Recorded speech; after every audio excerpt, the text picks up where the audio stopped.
DJ House Thing, Sound Kind Special.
DJ House tem Sando Carne Special.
Bye.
Yes. Folks, Samson told LeBron Public Radio, I want to welcome all of you, all of Liberian children from yesterday. They are with us. Oh, God. Jesus, thank you. Folks, safety first. Please take care of your car, and your car will take care of you. We also want you to make sure the New Year is coming up. Please stay safe. Whatever you do, please stay safe. Let's meet next year and have a serious debate about our country. We need to, and we're going to do that. But we can't do it without you being around. It's going to be difficult. Don't drink and drive. Don't text and drive. Stay out of trouble. Whatever you do, stay in the lane. You're a Liberian, hard worker. You're a Liberian. Value, culture value is in you. And the hard work is part of that. Look at your surrounding. Look at yourself from 5, 6, 7, 10 years ago. Look at you now. Look at you. And you want to tell me the Liberian does not have a culture value of hard work and honesty? No, far from it. What is happening back home with our brothers and sisters? Yes. You can say, well, this honesty is all over the place over there. Yes. But one of the things that I notice about all of us, it doesn't matter how crooked you are back home, you get out. Whether the plane or a boat take you outside of the smell of Liberia, the good smell of Liberia. And wherever you go, the culture value of hard work follows you. It doesn't stay. And within 4 to 5 years, you will see the improvement in your life. People who, even your country, the country you go to, especially if you're in the African continent, any country you go to as a Liberian, within 5 years' time, your life will be improved because that's who we are. We work hard.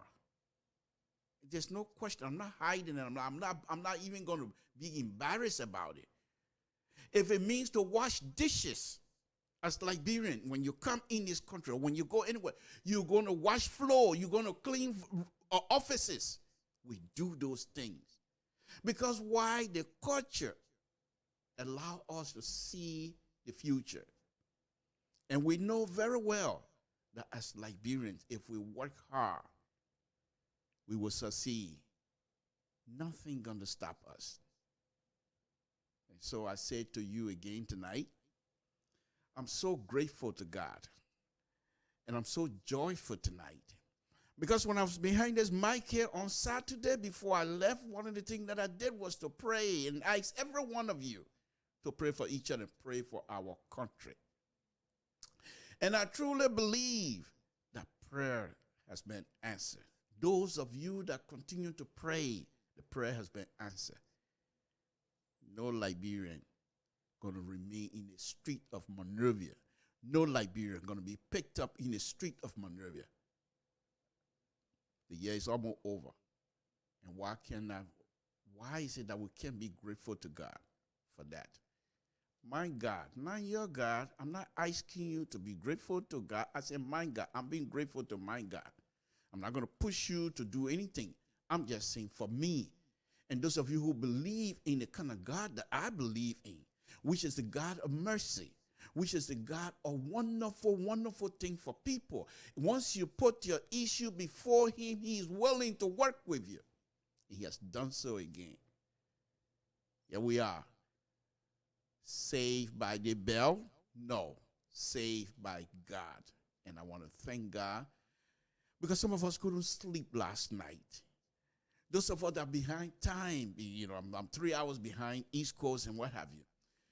And I'm sure I'm not the only person. Many Liberians couldn't sleep. Even those that were on the ground, they couldn't sleep. Even the diplomatic corps itself, those that are in Liberia from foreign land to do business in Liberia couldn't sleep. That's how much important this thing was. And as God could have it, when we were running around here on Saturday, oh God help us. He look at he laughed. He said, look at these children. I already got your control. I have the things, everything is under control. But he said, watch and see how merciful I am. Then you can continue to praise me. And for that I said, thank you, Jesus. I'll play the music. And you want to leave my show? Please be my guest. But I will praise it. And I will play this music. And you know what the music say? Stand up. Stand up. He's coming. Don't be left behind. Let me play that again, folks. Samson to LIBERIA Pub Radio.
Yes, that's what he's saying. Thank you, sister and brother Alan. We thank you guys very much. Let's get it going, folks. And let me just say one thing here before I go to my show. And this is very funny. This is going to be very funny to most of you. Those of you that are young and watching my show right now, it's like, what the heck is he doing? But when you get older, the older you get, the more you appreciate the Creator. And the older you get, the more you understand the power of God. But when you're young, they put dynamite over there, you go grab it and throw it over, it blow up, so what? Ain't nothing going to happen to you. But when you're older, when I get out of this chair I'm sitting now, I'm only 25 years old, let's get that straight. But when I get out of this chair I'm sitting and going out of my studio here, I will watch my step because I want to go to work tomorrow. So if I make a mistake and step on something that will put sharp pain in my ankle or my I call it knee or my hips, I'll go, So when I'm walking, I watch my step. I don't run to steps anymore. No, I don't do that. I want to make sure I go to work tomorrow, be able to walk. Samson told, let's get it going. Folks, I want to welcome all of you again tonight and say thank you very much. I'm very, very happy that a son or a daughter of our soil, Liberia, will not be picked up tonight or was never picked up yesterday or today. Thank God. Thank God. It was very interesting, though. The subject matter is the incident that was going on in Liberia, the drama. It was very interesting, very interesting. But I told you guys on Friday, and I'm glad perhaps they were listening to me, the diplomatic corps and those that are represented, the ECOWA, UN, apparently they were listening to me because I thought they muddied the water so much that they created so much confusion with their statement on Friday. Okay? Their statement on Friday was so much, they were not even together. And apparently, based on that confusion that they put out, the Liberian government, because remember now, before that, the Liberian government had guaranteed, according to the story, have guaranteed the protesters they were going to provide protection. But when ECOWA came out and made that statement suggesting that the government has the right to designate and what have you, and when they saw that, asking whether protests are able to postpone and things like that, equivocation, vacillating, they don't know exactly which way they wanted to go. When the government saw that, oh, okay, we have an opportunity. Let's exploit that. The letter from Congressman Chris Smith had nailed this thing down for the protester to proceed. Because the government was truly shaking, they were shaking, seriously. But when the group came in, ECWA, that has to deal with the situation if it goes worse, they came in and started vacillating, started giving, not quite firm statement. The government took advantage of that. And I keep telling you guys, there are some smart Liberians in the government, outside of government. They're very smart. They're not your everyday San Jacinto frontier town. They're very smart. And they took advantage of that. However, when they did that, ECWA, UN, and everybody realized, this is not going to turn out right. The government have already boxed themselves in from the beginning. Remember, Dr. Weir said he wasn't going to talk to nobody? And then they sent government officials to go and talk to them during their whatever meeting they had. Okay, government itself was showing a sign of not weakness. Government cannot be weak. I don't believe that. But they were showing signs of maybe ready to compromise and put COP at ease by their suggestion. And so COP then, they were serious. They were ready. Okay? When Custer got called on his statement, Renton statement he made the last time about how he wanted to protect himself, that then gave an opening, another opening to the government to say, this kid is not on a firm ground as he thought he was. Let's challenge it some more. And so on Saturday, I also read to you, the government, the Minister of Justice, asked the COP, go to court. In that process, he also was not too quite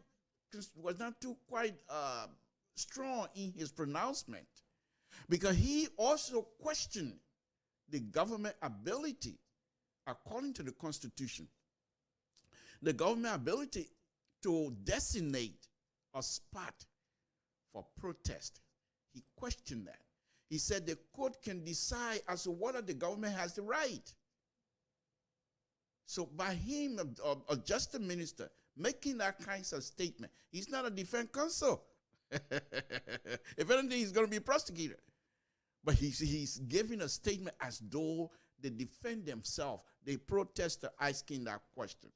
And I came back, I said, this is not good for the government, folks. Anyway, so late last night, according to stories, the diplomatic corps find out, no, we can't have this thing because they have tangled themselves so much into this mess. They 1 minute they're on one side, another minute, because they said they're asking the government to say, well, you have to do more. If you're saying the government have to do more, that means the government is not doing much for which these people want to protest. And there's even talk that was going around as to what if these people postpone the protest, what was some of the things the government were willing to give? So the diplomatic corps and the international community have tangled themselves so much into our issue. They say, you know what? Let's go full-fledged. So what I believe happened, I wasn't there, speculation, but you try and put it one-on-one together.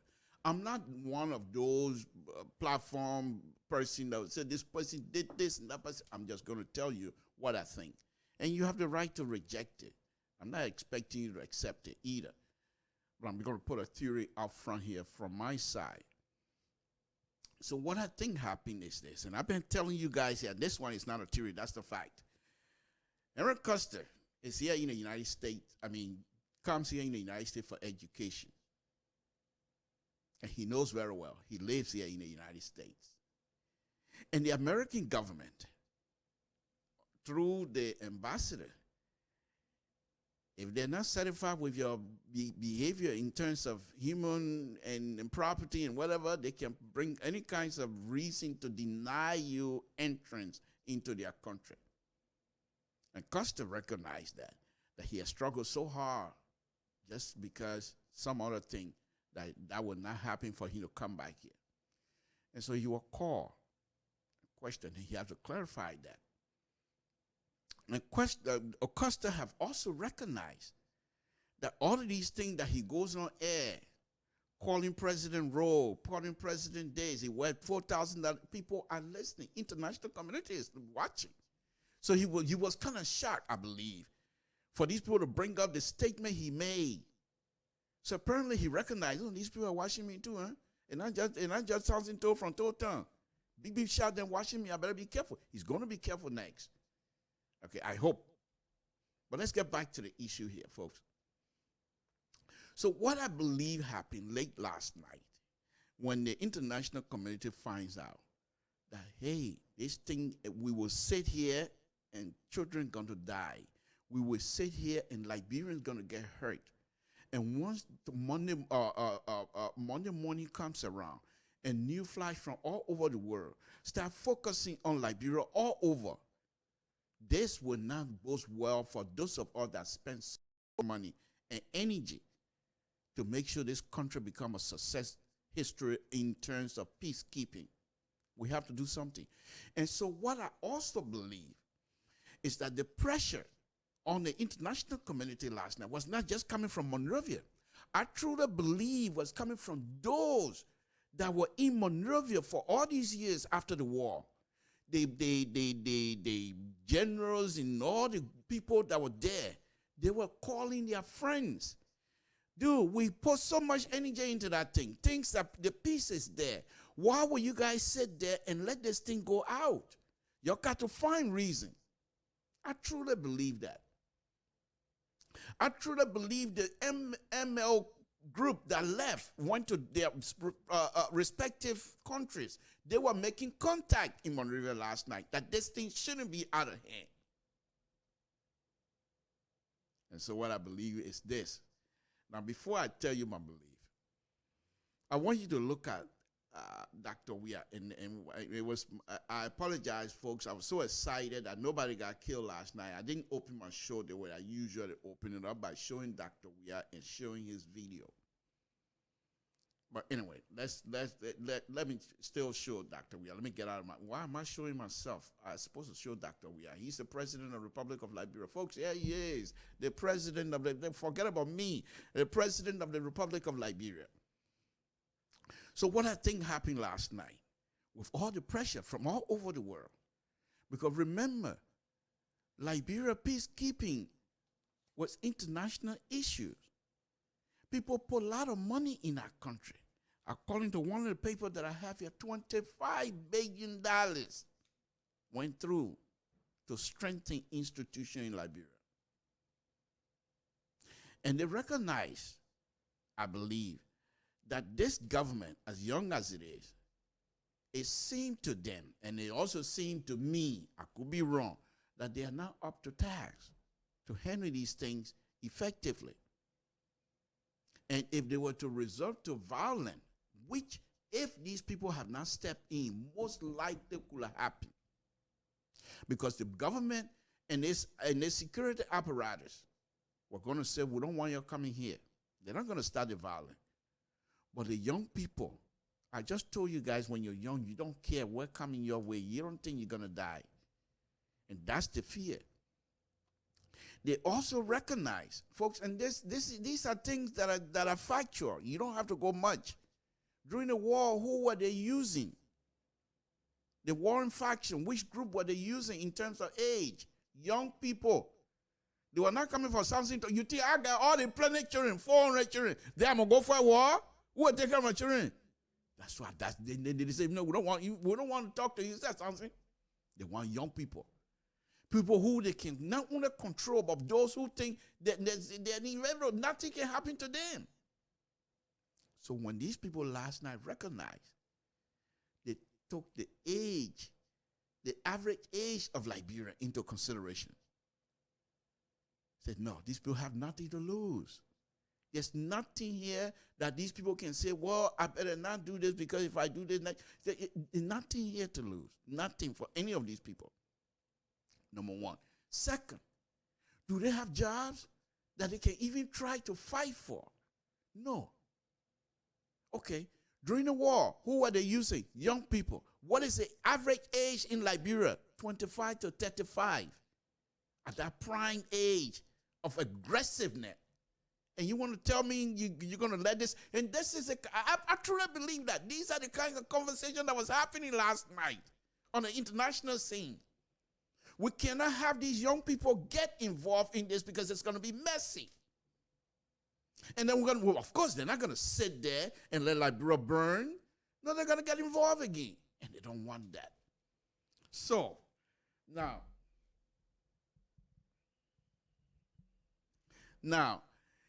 so I truly believe the international community decided, okay, let's approach the president. So they went, and who were at the front of this conversation? I truly believe the American ambassador was at the forefront. And here's the interesting thing I want people to look at here as well. The American ambassador and Dr. Weah had a relationship, friendly. They are not enemies. They don't argue much. Dr. Weah has gone to the embassy to talk. She has come to Dr. Weah gathering when they're doing some sort of a delegation or whatever it is. She's always there to show support. So when you now, let me don't go too far. If you have been watching, if those of you that are in the United States have been following the impeachment proceeding, and you saw a parade all of those diplomatic corps people from America that was in Kiev, you saw their statement, their connection. These embassy group in Liberia from different, they have connection within the government. Because they want to make sure when things are not going right, they want to contact certain group. So in terms of whatever they have to do, they show support as way of showing, or in other words, as way of getting back political capital, because there will come time, I show my support to you. When time comes, I'm going to redeem that. It's like a debt you owe. Okay, so when the Liberian government, whenever they're having some program or thing, the American ambassador always go in there. So I bet you, she most likely was at the head last night. Dr. Weah, we have an issue. Yeah. This protest and the way the response that we're getting from the national security and all our people, the kinds of response, things are not looking good. The safety issue of Liberian is very bad right now. Well, yeah, Dr. Weah talking now. Something told Dr. Weah. Well, yeah, but Madam Ambassador, I'm not going to let these people come here. We fought too hard for this country, and we were duly elected.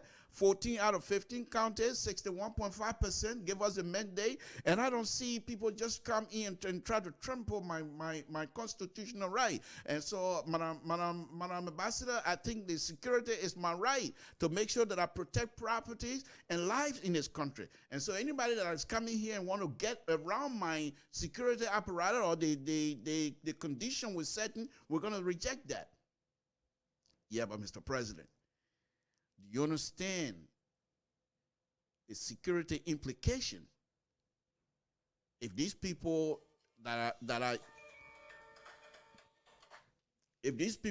your brothers and sisters, if they're coming in and you're going to reject them like that, do you understand the human cost? Yeah, I know. Dr. Weah then. If you know who Dr. Weah is, yeah, he's a guy who doesn't like to forgive much. But in terms of violence, folks, there's nothing in our history with respect to Dr. Weah that has any kinds of violence involved.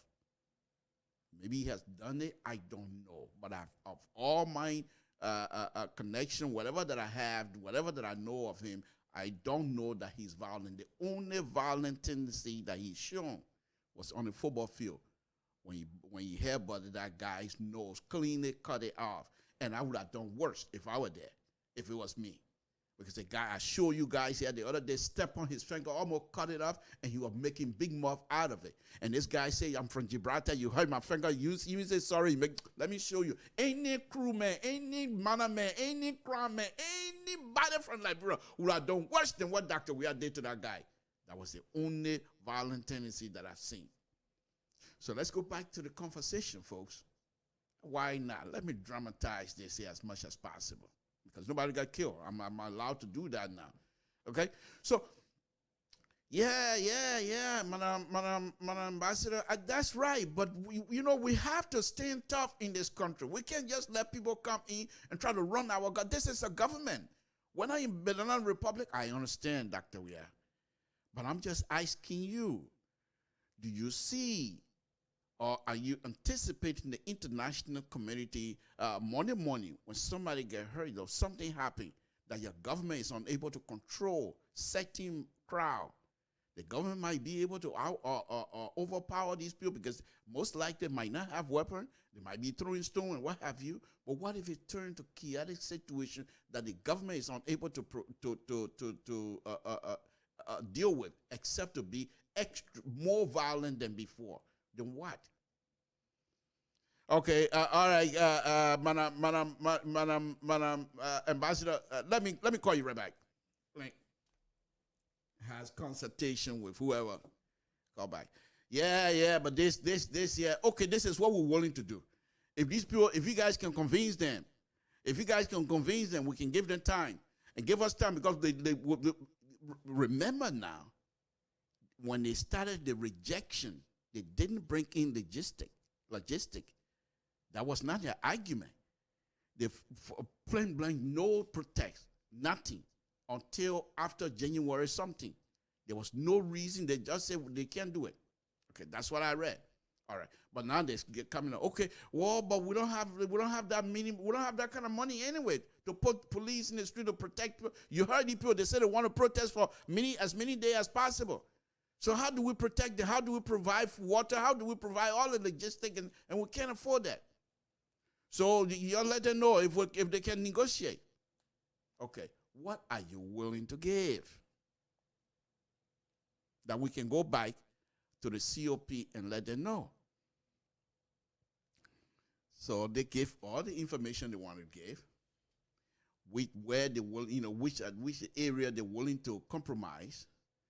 So this group went by to COP according to the story, and I will play the information here very shortly. And COP looked at it, and I bet you, I can bet my last dollar, there was no group of human beings on earth that were more relieved to have this thing postponed than the COP. 2 days ago, Custer, as usual, after his meeting, he would be broadcasting. But the last broadcast he did 2 days ago, the amount of pressure, you can tell from his eyes, the bubbles under his eyes, you can tell that young man was under pressure to deliver. Because they have done it before. And they wanted to repeat that. Because that would be a complete defeat for the government if they were to repeat it with nobody getting hurt. And that's what they wanted to do. So the pressure was on him. But when they came back and they called, and let me place the call to Costa and his group as well. Yeah, hello? Yeah, this is the ambassador of the United States, ambassador of U.S., Ambassador Eda here, and I'm here with the ambassador from hierarchy from UN, hierarchy from ECWA. We're all sitting down here. We just had a conversation with the president about your upcoming protest. Yeah. So what? Of course, they were not talking like that. I'm just making it up. They were very respectful, and so the conversation and the negotiation started. On the side of Custer and his people, they were most likely, they were more than relieved to have that kind of lifesaver, which is coming from God. And you heard their press conference this morning. They were not agitated. They were not angry. They were not one of those that saying, oh, the people abusing our right as a citizen. No.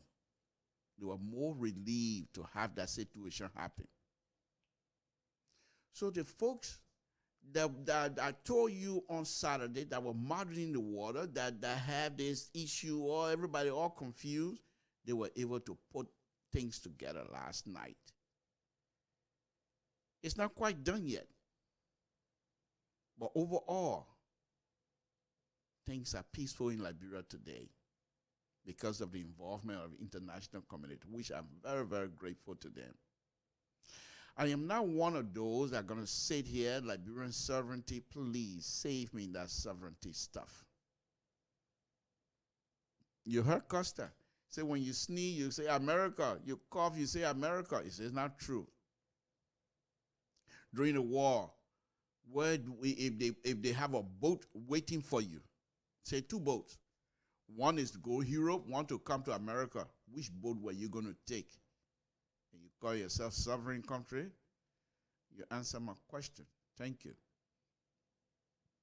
So these people came in and settled the issue a little bit last night. Now, the issue that was settled last night was not just the saving of lives in Monrovia, but it also boosted the international stock in terms of peacekeeping and freedom and building relationship.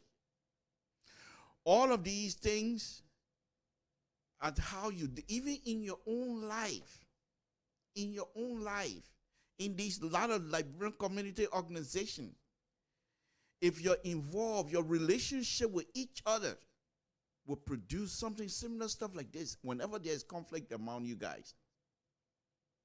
Because if you go and support somebody, when the time comes, they will support you as well.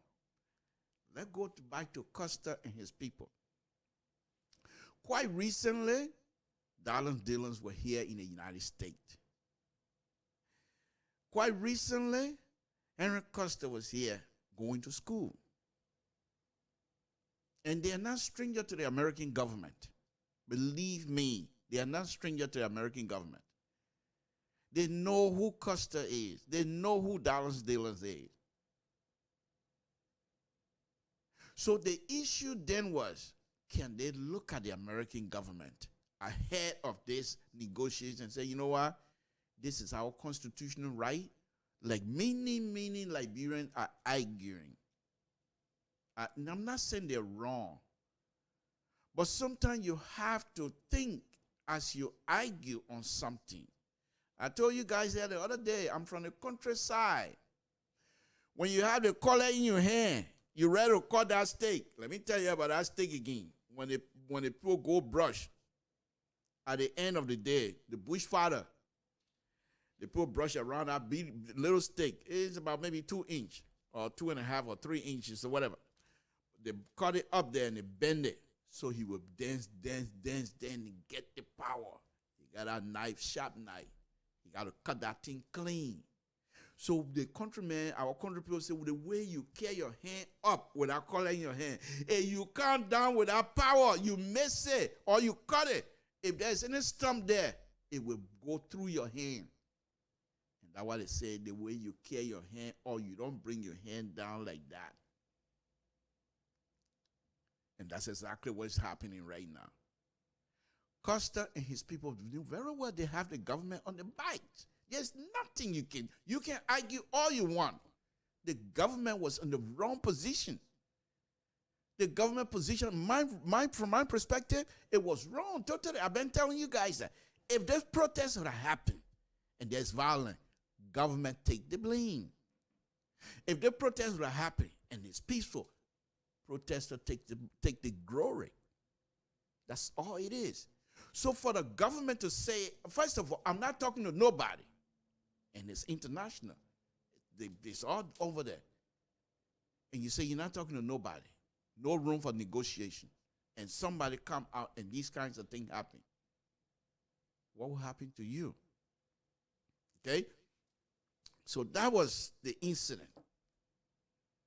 So they went ahead and said, okay, they cooling off period as far as I'm concerned. But before I go on something else, let me just show you this here, folks. Okay, this is what I'm talking about. The international community, they got involved, blah, blah, blah, all the good stuff. The international community also, they're coming out of this thing here, not quite flying color, folks. If you analyze this thing correctly, you will find out that these people make a boo-boo out of this thing here from the beginning. They make a mess out of it from the beginning. But as God could have it, Liberians are patient. I went to Liberia. And let me talk about Liberian patient level. Let me just tell you, I went to Liberia. I grew up in Liberia. I was born in Liberia. I grew up in Liberia, so I know Liberia very well. Well, some part. Anyhow, the point that I'm trying to make is this. When I was growing up in the street of Monrovia, young man selling ball A, and you big man, because you look like Omo. So you think say you come and eat a man 15 cent two boy for 15 cent free. The other group around you, they say you pay the picking. You pay the picking. You're not going, whether you Omo or not, they can't jump you. That's what we do as Liberian. We don't like people to take advantage of nothing. We'll jump into it. Okay? Now things are a little bit different. The patient level in Liberia now is high. It's high. I just give you an example. The road from Ganta all the way to Zwedru is bad. But Liberians have continued to endure that. They when it's raining, they agree, okay, let's sit down. When the rain starts, we'll go to Montreal. However, they pay taxes. They pay land taxes and whatever taxes the government required of them. But yet still they're not getting most of the benefit. Monrovia gets most of the benefit. But you don't see them going around crying about that. That's patient. You go to Monrovia and you're driving in the street of Monrovia. The so-called big shot, then they come and tell you, say, move, get out of the way, get out of the way. On the wrong side of the road, you put yourself aside so they can pass. You don't want confusion. That's patient. You get in a taxi. The taxi driver ready and put you in the middle of the street because there's no shoulder to park his car. And you get out and try to maneuver your way through this high traffic. That's patient. If it's raining in Monrovia, your business is down water side, all soak, closed, everything soak, because the government don't want to. Not that they don't have the power, they just don't want to fix that place. That's patient, and our people are still going through it. People go 2, 3, 4 months, sometimes no pay.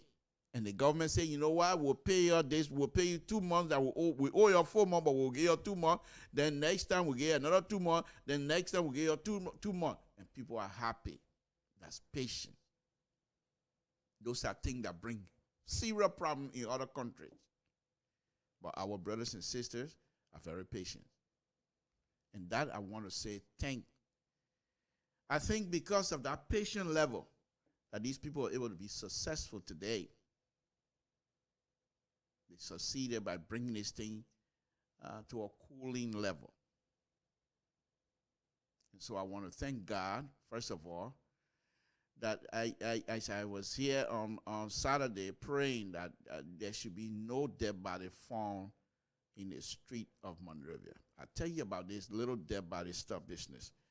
Back in 1980, some of us were a little bit shooken, to our core. And I was one of those that said, I hope I don't find my little brother body in the street tomorrow. So I know what it feels like. I couldn't sleep, praying that my little brother body would not be in the street of Monrovia. Praying. And it didn't happen. So I thank God at that time. Because before that, I have seen a magazine Time magazine that shows dead body of Congolese versus French and dead bodies all in the street of Kinshasa. So picture that with me. It was bad. And so I'm sure many Liberians picture themselves, oh, I hope I don't find my son, I don't find my brother, I don't find my sister body in the street tomorrow. And God could have it, nothing like that happen. Let's continue to pray for one another. But let me now go on and play the Costa and his people video. And then again, before I go saying this, let me just tell you right now, and again, you have the right to reject it. I'm not asking you to accept it. All I'm saying is let us be respectful in our disagreement, okay? But the point that I'm going to be making is this. I think Costa and his people, just by allowing themselves to postpone this, they have built another political capital with the international community. And those things will be redeemed sooner or later. The government so far has not gotten or giving something that people say, okay, the government did this. You can't do steadfast in the kinds of stuff. It's a give and take situation, especially if these people have history. Now, what I mean by political capital Costa and his people have given, I keep making reference to this, June 7th. That's a political capital for them. Because it was well recognized all over the world that they have the ability to put people in the street and nobody can get hurt. Government? Not too sure. Because it's a government. I'm not talking individual. Please, let us put individuals one side for now. Government. Okay? So the international community, they think the government suggesting that people go meet in the stadium. That won't even fly. That will not fly. The Fridays or Sunday, that will not even fly either.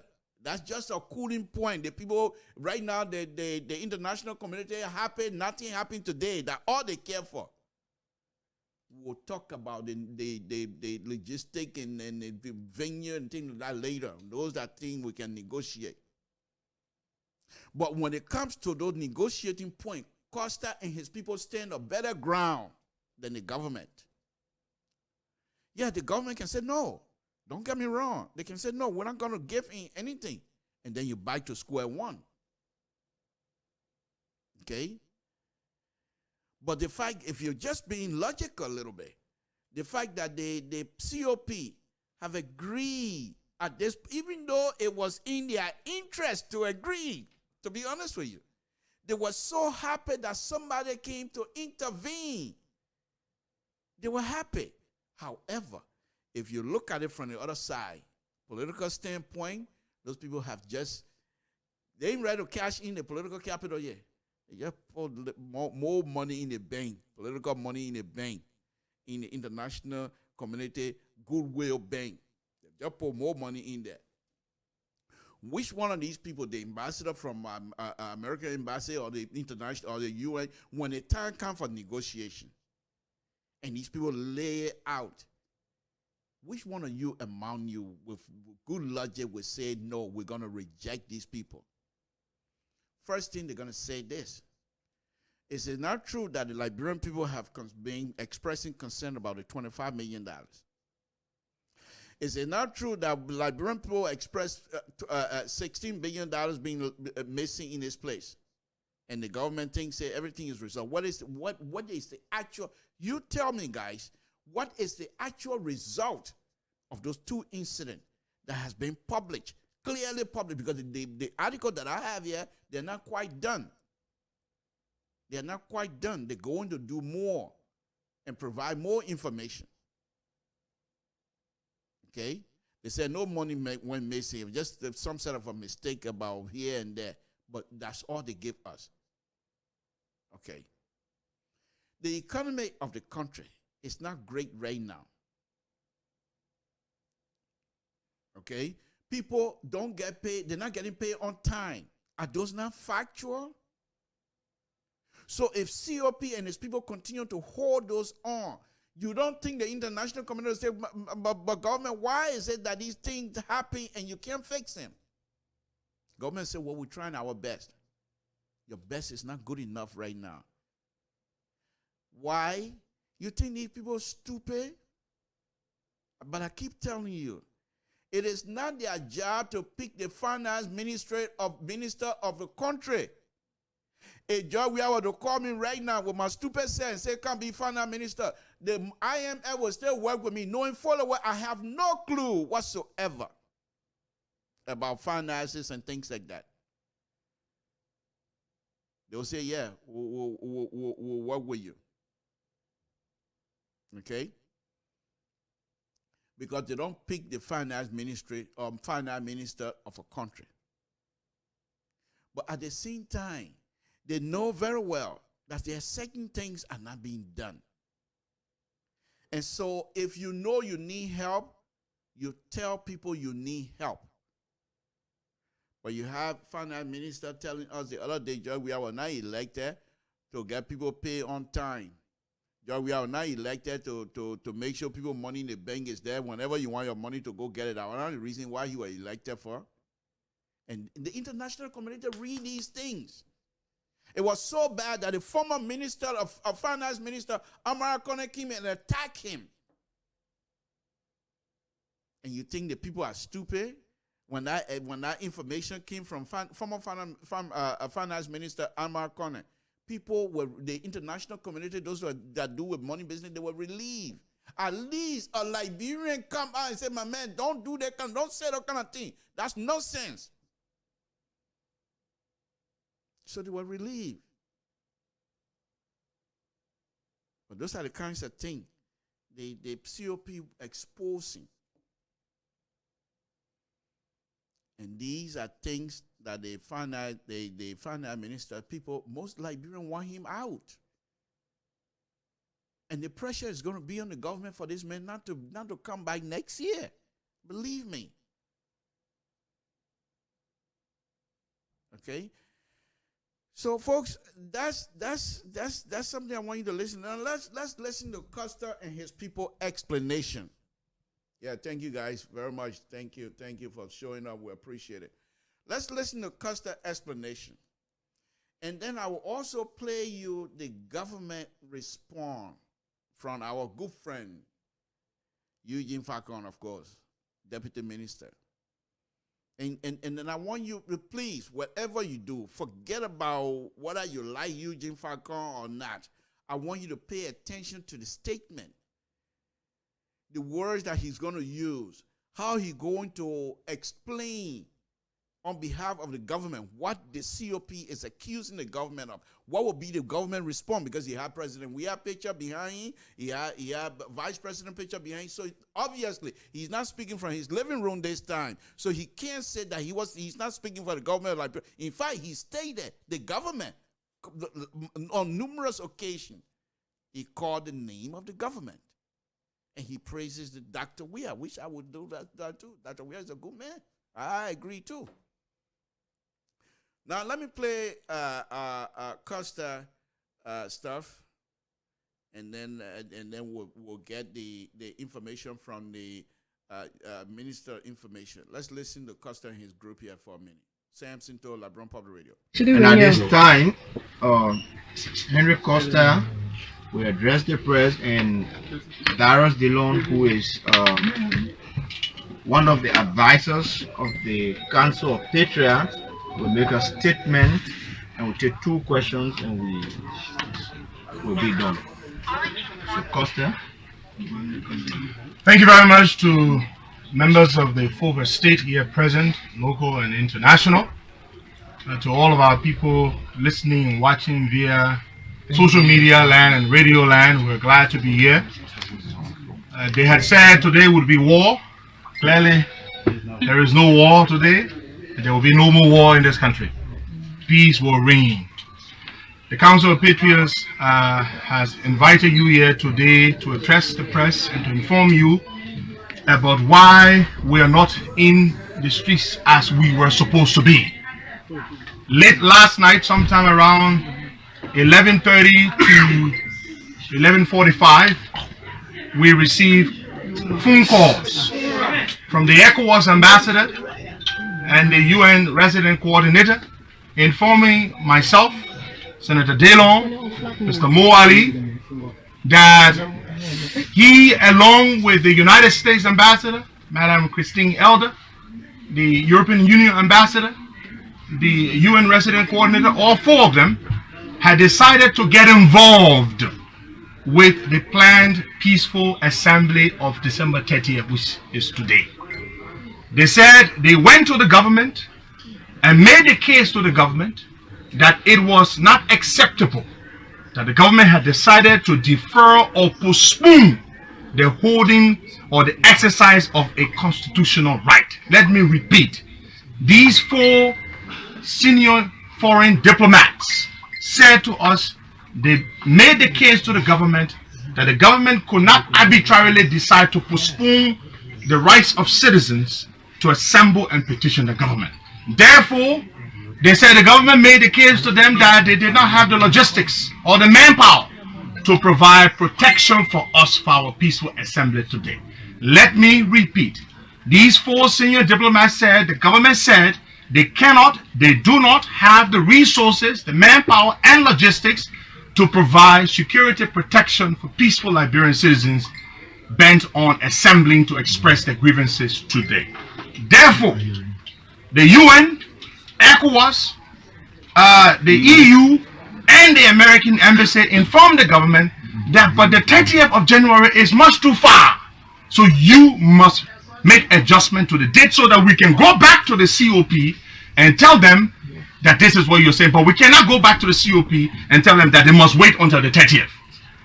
So upon that, they called us to say, initially the government had proposed January the 12th. The government, the Americans called us, the diplomats called us, we consulted among ourselves, and we said to them, we are not canceling the protest. Let me repeat. The COP wants to state categorically, clearly, that it has not made any decision to call off the protest of today. It is the intrusion of our foreign friends, which they say they do out of our interest, for our safety, because of the threat level in the country. All the attacks that you see have been happening against members of the COP and ordinary Liberian citizens.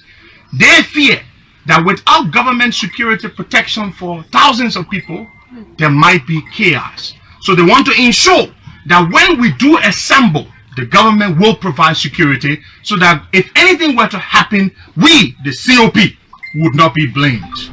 When they made that case, out of concern for the safety of our supporters, we then were obliged to say, fine, but it is not us who are making this decision. It is you, the American ambassador. It is you, the European Union ambassador. It is you, the UN resident coordinator. It is you, the ECOWAS ambassador. You are the ones who are deciding this. So please be the ones to tell the Liberian people. We will not tell them that. So they said, fine.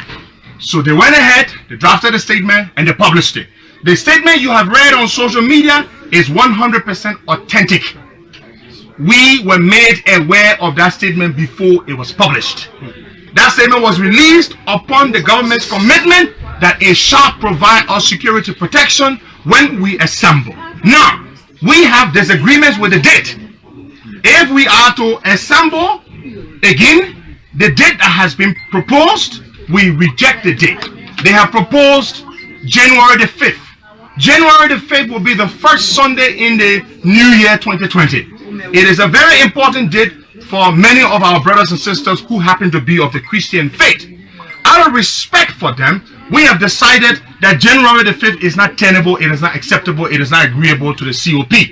Therefore, we are proposing or counter-suggesting that we want, as the people of this country, January the 6th, Monday 2020.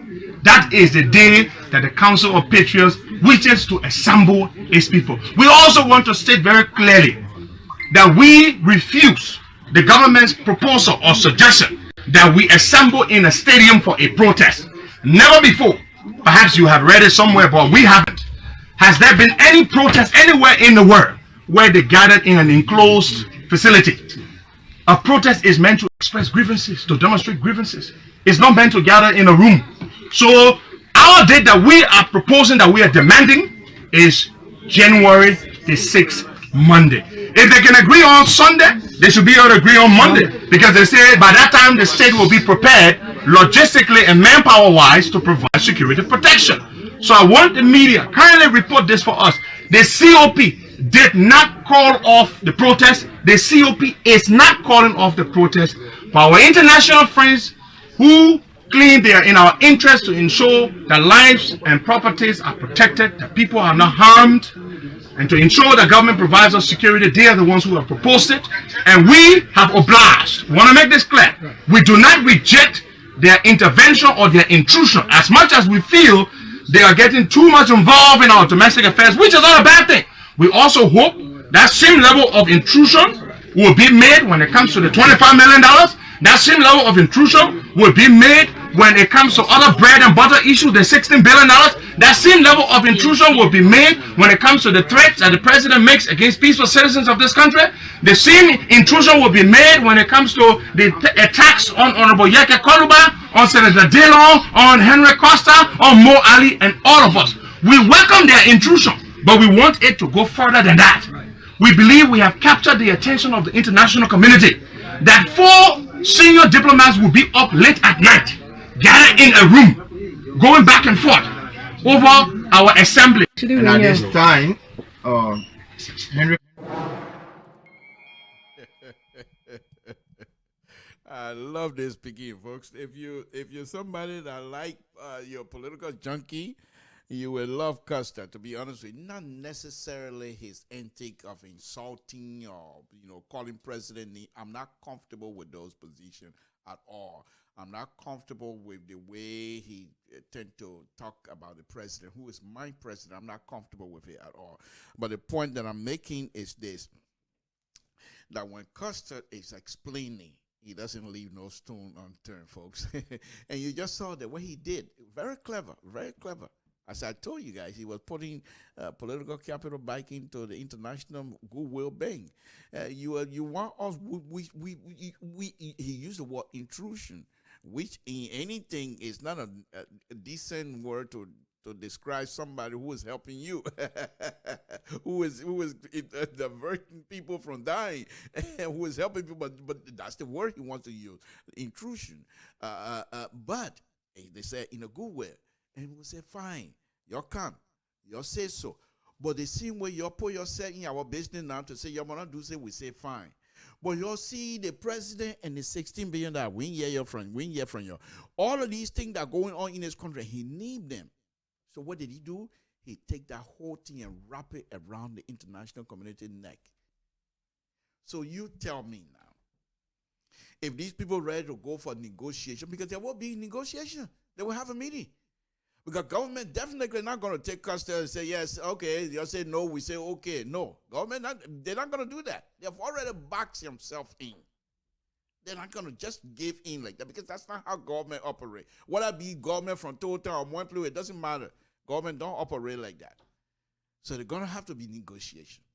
And this is where what happened today will pay off big time for the protesters. The government will be pressured to provide security for the protester. The government will be pressured to let the protester go, because you can't. These people, the government, they're not serious, yo. These people went. The first protest they had, they went to the Capitol building, I believe. Nobody got hurt. Now, what is your reason now that you want to pack them like a sardine in the state?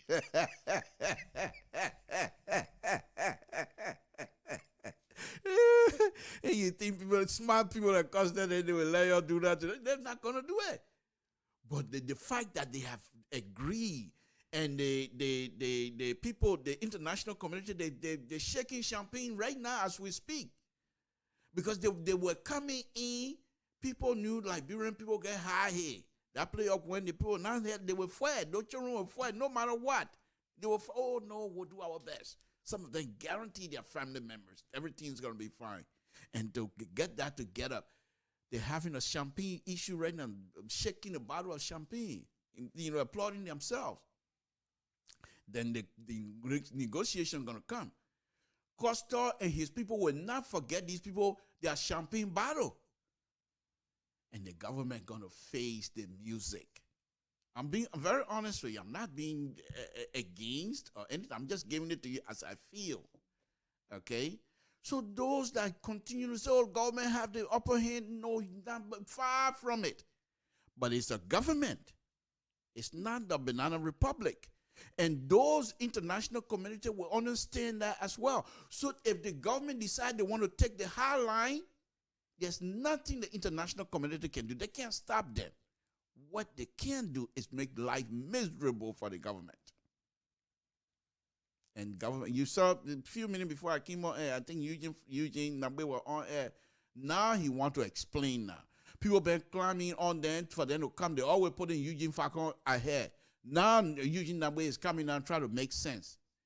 Trying to say, if we don't do this, the people that gave us money, they would. Now he trying to explain to us, which we appreciate. But I'll pick on that one come Friday. But the point that I'm making here is the COP have just put political capital in a goodwill bank of the international community. And you want to tell me that when these people are ready for negotiation, because truly there will be, that COP stand no chance? No.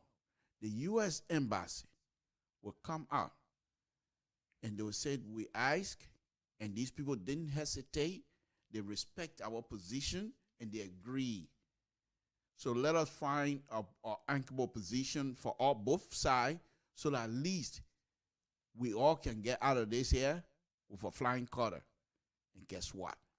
The protest that will come, if it is January 6th, it's going to happen in front of the Capitol. What other place you think you want protests, Liberian protests to happen? They are elected. Tell me, man, please, you say me this thing, man. They all be building, Capitol building, you did that something to a farmhouse? That's the people's house. So if the people have grievances, where you think they're going to go? Go to Total? You got a long way to wait. If you think the people are going to go to Total and go protest, you got a long way to wait. So I'm predicting that they will go in front of the Capitol building and protest because that's the people's house. That's where they have their elected representatives. And these people that are coming, COP, who you think are COP? You think those are Ghanaians? Oh, I forgot. They're all from Total. Oh, by the way, they're all from Total. Far from it. They're from all over. All over. So whether you CDC representative or not, I bet you they got some sedition among them. So the best thing the government can do, once again, coming from Gloku, I'm ready to offer my advice free. Don't pay me. Take the money. Keep your money. I'm just going to give it to you as it is. First of all, I want to thank the government as well of not even instigating something, even though the thing was over. But the government could have started something and said, start arresting people today in the street. What are you walking here with something like this here? Don't tell me government can't do that. When I was growing up in the street of Monrovia, when the police walking, tell me if I'm lying, when the police walking and they see your eyes red, what they do? They take you to the headquarters, police headquarters. Why you eye red like that? You been smoking something? You say, no, but then how can you eye red? You got Apollo? They do those things. Don't tell me you never heard of that before. Please, I beg you, man. They do those things. So the government, you look suspicious. The government can be, that's government. And they take you in. They've done it before. But the fact that none of these things are happening today, it just speaks to the goodwill of the government as well.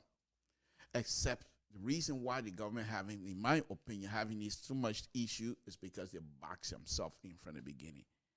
The government, as I stated before, should have been taking the lead on this thing long time ago. You want to protest? Where? In front of the Capitol building? How many people are coming in? Okay. What corridor of you want? The street that passed behind, in front of the mansion, where you want? Okay, where side you want to block it up from where to where?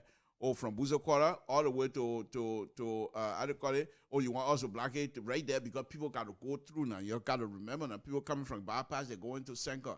So you want to block the road that go, because from the remember that little intersection where people go, turn and go to Capitol Building, or they go straight? The straight part, that public. The other one, they turn in, that public too, but that people roll. You're close it. So they close that. So, okay, we're going to give you a day. How long you want to stay? Oh, 1 month? Okay. You got water? You ain't got water, but we ain't got that kind of money to get your water. So what we'll do now? Okay, let's ask somebody NGO and see if they can provide water for you. But when water finish, your mom go to people building and start breaking things, then you're starting trouble. Those are the I'm just being ridiculous right now. But those are the kinds of conversations I thought the government would have been involved with.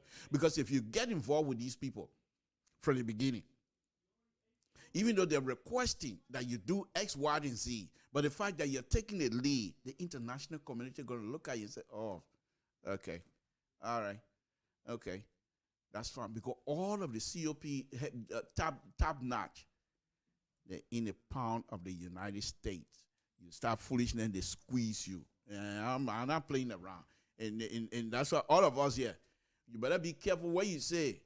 You cause any American ambassador or something, Donald Trump will take you back to total, no question. So I'm just telling you, my brother, then when you're saying something, you better be careful what you say. You can't cause the American people to get vexed because they're taking you straight back to total. Don't blame you. No, on a very serious note, we just have to be very careful what we say and what we do. You have to be truthful, in other words. Now, let's go now and see what the government response was. You heard the allegation here from Costa. How the government had the people who supporting the government have been violent towards them. How the government not able to account for the $25 million and so forth and so forth and so on. Now, let's see what Eugene Falcon, who is now the Deputy Minister Information for the Republic of Liberia. Let's see what he has to say to us, folks. Samson to Liberian Public Radio. And please save your negative comment about Brother Falcon this afternoon. Please. Brother Falcon is doing his job. This is what he was paid for, and this is, if he wasn't doing a good job, they would have let him go a long time. So the people believe in what he's doing, and he believes in what he's doing at us. We, especially people like me, I read and see his comment or listen to his comment. If I don't agree with it, I say so. But that doesn't negate the fact that he is working. You can't put that aside. You might disagree with him, but you cannot insult him. So let's get that, please. Let's get it together. Now let's listen to Eugene Falcon as he tried to explain to us what is going on. From the beginning of his statement, I want you to listen about people, investor, and then I will. All they're talking are talking. There's one article here that I'm going to be reading here this evening that is very, very important to all of us, our survivor. Let me play Falcon first. Samson to Liberian Public Radio. And we should all be Liberians for once. That the techniques being applied here, you and I must agree, will scare away investors, drive down investors' confidence, create instability, create insecurity, when in fact that is not the case. We see a lot of arguments out here today after the COP press conference, but I come out here to make this video to make you understand. People are trying to be rhetorical instead of giving you the true picture of what is happening. You cannot say you have respect for a Christian day, which is Sunday, for which the first Sunday in the year, you cannot protest, and Liberia being a Christian nation, and that is to say you cannot protest on a Sunday, or maybe you will not freely assemble on the Sunday. That argument is vague. When you go back and say that also for the sake of our Muslim brothers, we will not consider Friday. And that was in response by Mr. Costa to the date set forth by the government of the Republic of Liberia. So fact number one, this January 5th was not set aside to anger the Christian community or with religious sentiments by the government.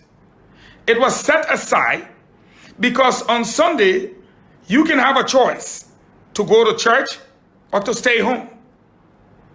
You will not be interfering with traffic, with businesses, with schools, with government functions, with anything as much as you would be on weekdays. You will not be interfering as much with anything as you would do on weekdays, to include Saturday. And we should all be Liberians. There you have it.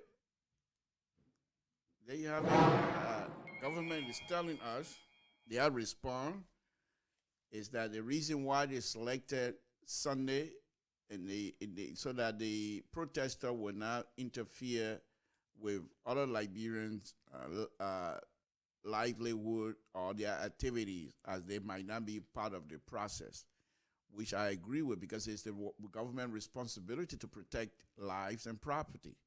But it's not government responsibility to tell you where you go to protest. You negotiate, you tell them this is where you want and this is where you're not going to pack Liberians that are willing to express their grievances and things like that, and you say you're going to pack them into a stadium like a sardine. That is not going to hold. So once again, it's not late. The government gonna have to get out of that. Don't box yourself in like this here again, because that's not gonna hold. And the fact that the COP have now agreed to let the process be stopped, basically, by the international community. They're taking full responsibility of that.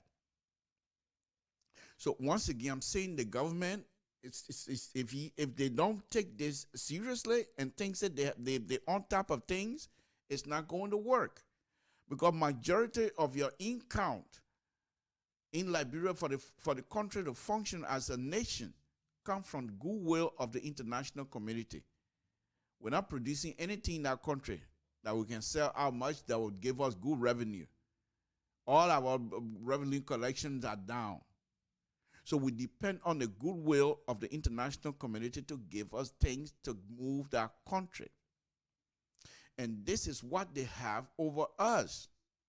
And because of that, there will be a lot of negotiation where they will expect some compromise, some serious compromise on our part as Liberians. So why even put yourself in those positions? What exactly is it that these people would do that perhaps will affect the election, the past election? I don't believe the people would sit there and the Liberian people would say, okay, the president, who's going to say president calm down? Even if you say president calm down, and the president calm down, if you do the violence, do you see Henry Costa and his people? Look at the reliefs on his face. Look at the reliefs on their faces. If you were to, I don't have the entire video. I just want to play this one here. But if you still, in fact, Dallas Dillon said their intervention was God sent. So these people were under tremendous pressure.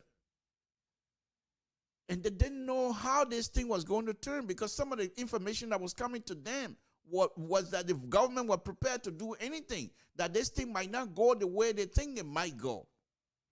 And so when the international community stepped in, the reliefs on their faces was too much. And I also believe that the government, especially President Weah, was relieved as well.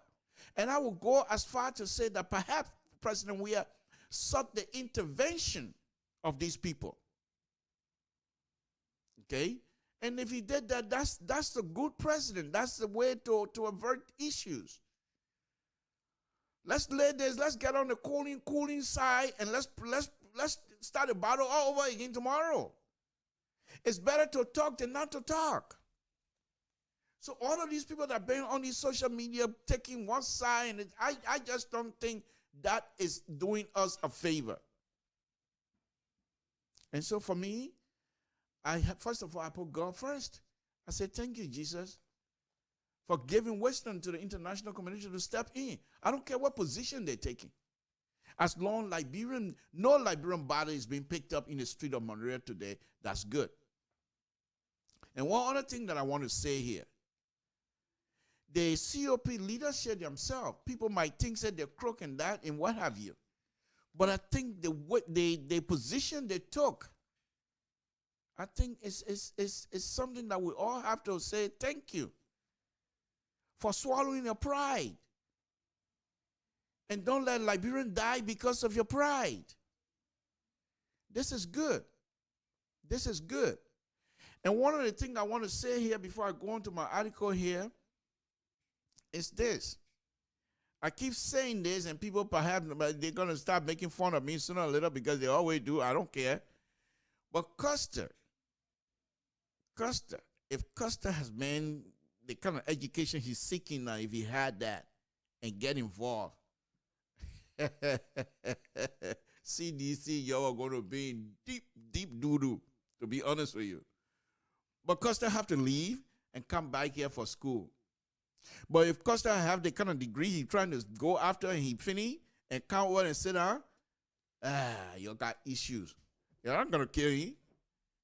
You can't Costa, your government, it Costa, anything happen to Costa, your government is done. There's no question asked. So Costa is not going to, God will be with him, but I don't think anybody will try to harm him. Okay? But the point that I'm trying to make here is this.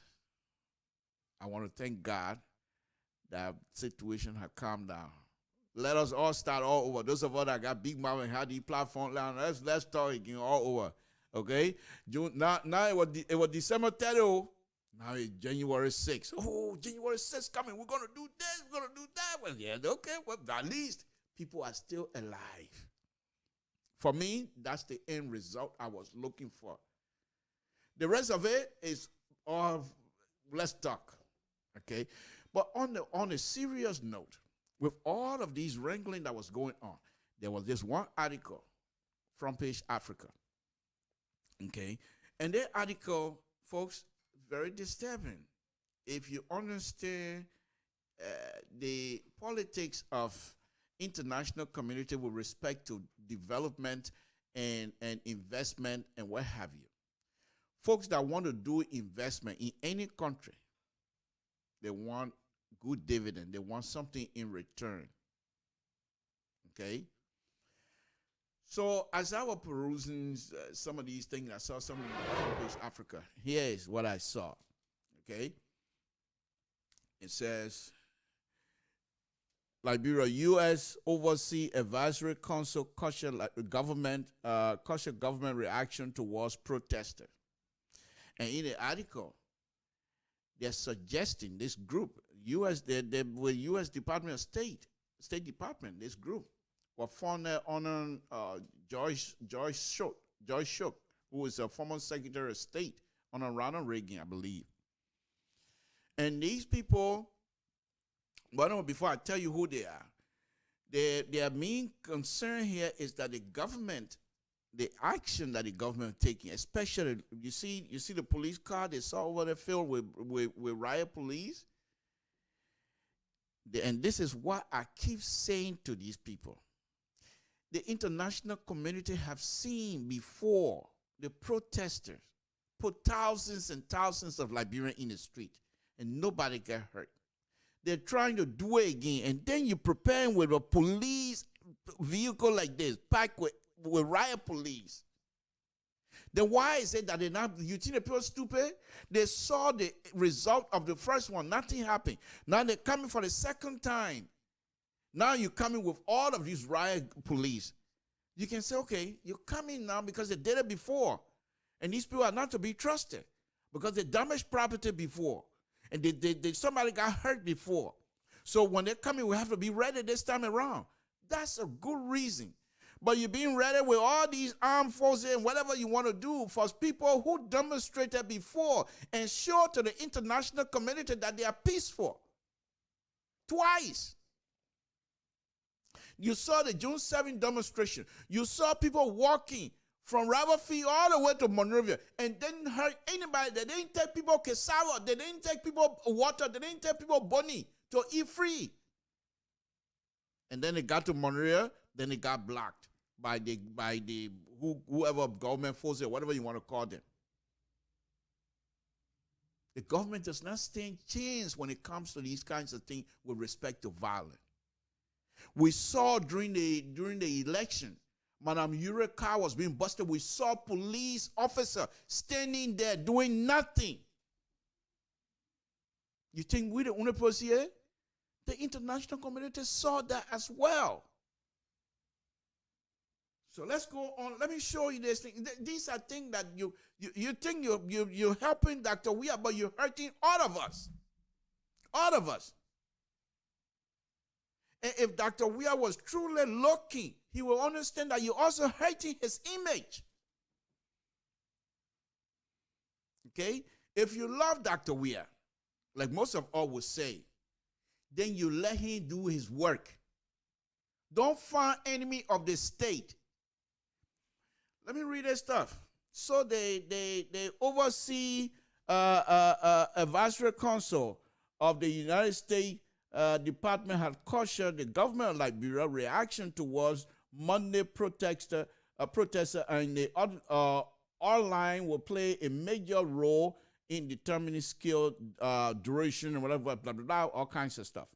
But the main thing that I want you to take out of this, you can go and read it yourself, is that they're saying to the whole world that the government and this thing here can turn to violence. And who are these people? Who are these? There's the Overseas Advisory Council of the State Department. Who are they? Folks, when you leave from here, go and do research. These things are hurting us. Okay? Let's go. Let me see if I can find who these people are, because I think I pulled it out already. All right?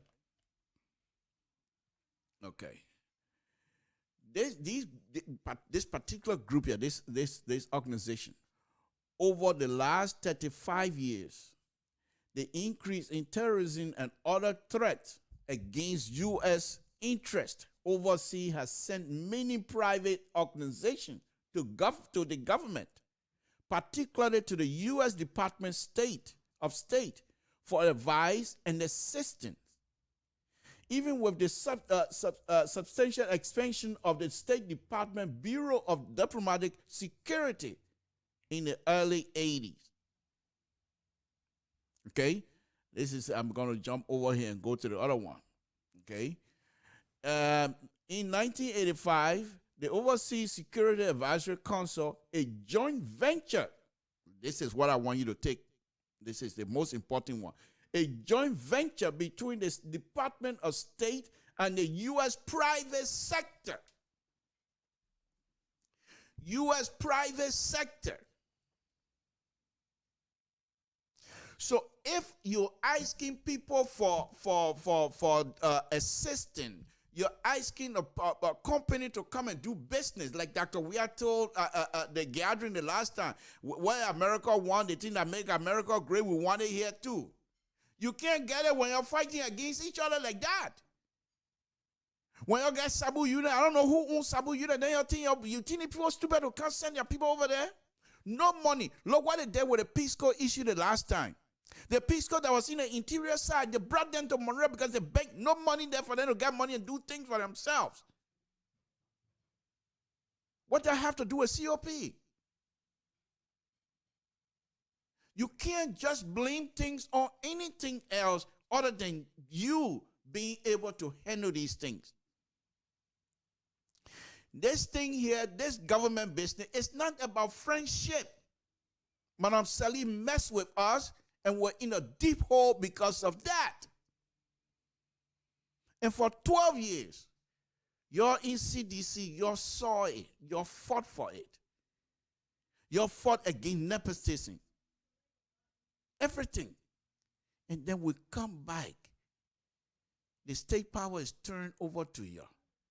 And you want to tell me you are not prepared to be able to get out of this kinds of mess we're in? This thing should not be about friendship. If you call something to do a job, you do it, fire him. That country, that not village. You got Nima County, Grand Kema County, Mosurado County, and Yawa County, Yubu County, all the counties. Yeah, I can't even count all the county, folks. No, I'm serious. On a very serious note, every county in Liberia is part of this sugar bowl.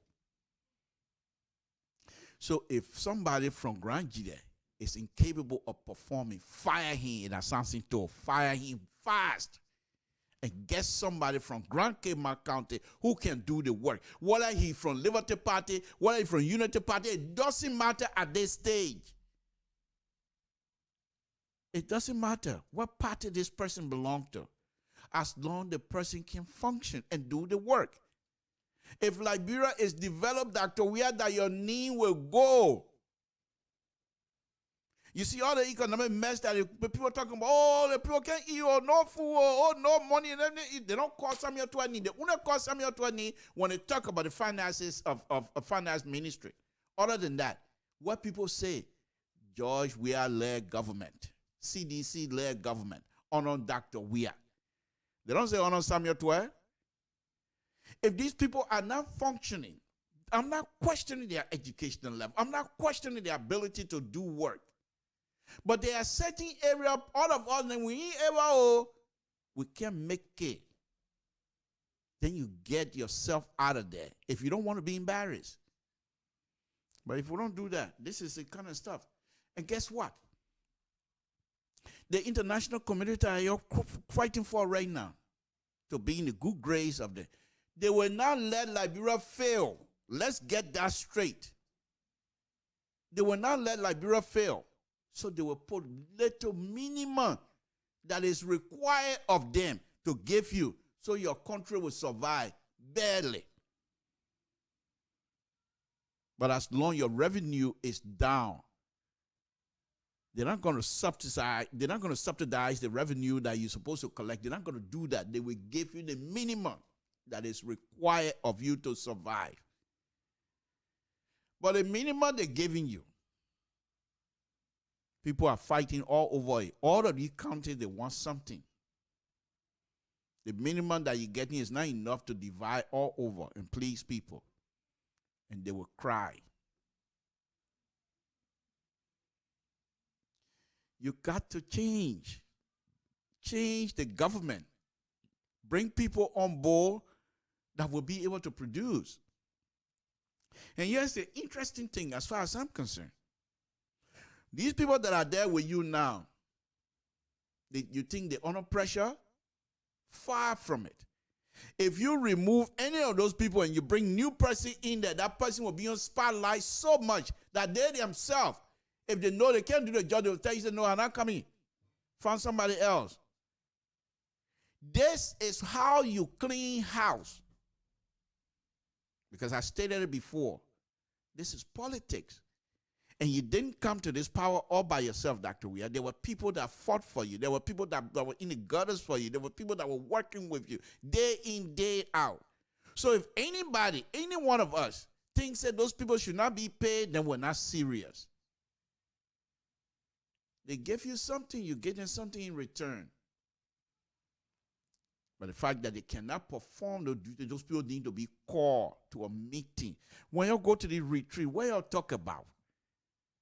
Do you guys not be honest with each other? Say, my man, you get a position, look at the kind of problem we're having. That's what the retreat is supposed to be for. Truthfulness. Mr. President, colleagues, I'm very grateful to the president for giving me the opportunity, but I don't think I can make it. Because the area that I'm good at, it's not the area that I'm in, folks. So, Mr. President, if I cannot be put in my area, I would rather you have someone else to do the job. That's being honest. You do that, people will laugh, but there will be some Liberian, there will be some people among that group that will respect you more because you're very honest. But you sit behind friendship, knowing fully well because of your friendship, things, the ship is going down. And you think you're doing good. You're not helping us. This, folks, is what this is where I think the government need to shake up. Okay? On this Monday afternoon, Samson told LIBERIA Public Radio, once again, I want to thank God, especially before I thank God. No, let me thank God I want to thank God for the safety of all of us, and thank God that nobody got hurt this Monday. This Monday could have been a grave day for all of us, but it didn't because of God's intervention and the intervention of the international community, and we want to thank God for them. We want to thank God for the COP. We want to thank God for the government to see reason that they're able to find some sort of a resting point, let's put it out, because it's not quite over, folks. It's not quite over. But before I move on to something, I just want you to go and read this stuff that I just told you about. The overseas group. Read about them. There's a lot more here. I just don't have the time to go through all of them. There's a lot more here. And they have a contact people. I'm going to try to contact them to see if they will even come on my show and talk to us, you know. And the reason why these people did that, in America, what do they talk about? When you hear these Supreme Court justices going to be confirmed, they talk about precedents. What has happened before? Can you do it again? Same thing. I keep telling you, the COP has demonstrated over something before. They had demonstration, and they showed themselves as being peaceful. Who's going to deny that? And then you're going to come because they say they want to protest now, and all because the tone of the protests have changed. So now you're coming with bazooka and gazooka and all kind of nyama thing. And you expect the international community to say, yeah, you have the right to protect yourself. What have they done to you? What are some of the things they have done? Yeah, statement. You say, oh, the people want me down. They say I'm going to calm down. They say the president got to calm down. Who are they? What, do they have the constitutional mandate to bring you down? Then why are you going to put bazooka on the street? And because of that, you have these people that's supposed to be a conduit between you and the investors. Because these people can vouch for you to say that country is a good place for investment. Your revenue your revenue, I know, is not able to move anything. You depend on the goodwill of these people. And this particular group here could have been a good conduit. But they're not going to be lying to you. So if people go over there for this thing, they're going to put in your record on Liberia. One of the interesting things that I'm waiting for here is the result of the State Department a yearly report on Liberia. And I bet you social media will be at the top of it. Okay? So, folks, let me go ahead and put it up so we can have a conversation. If you want to talk to me, let me give you my number here. Samson told LIBERIA Public Radio. This is something that we have to take into consideration as we continue to have these conversations among ourselves. Samson told LIBERIA Public. Let me make sure here that I have my which my call on. Okay, it's on.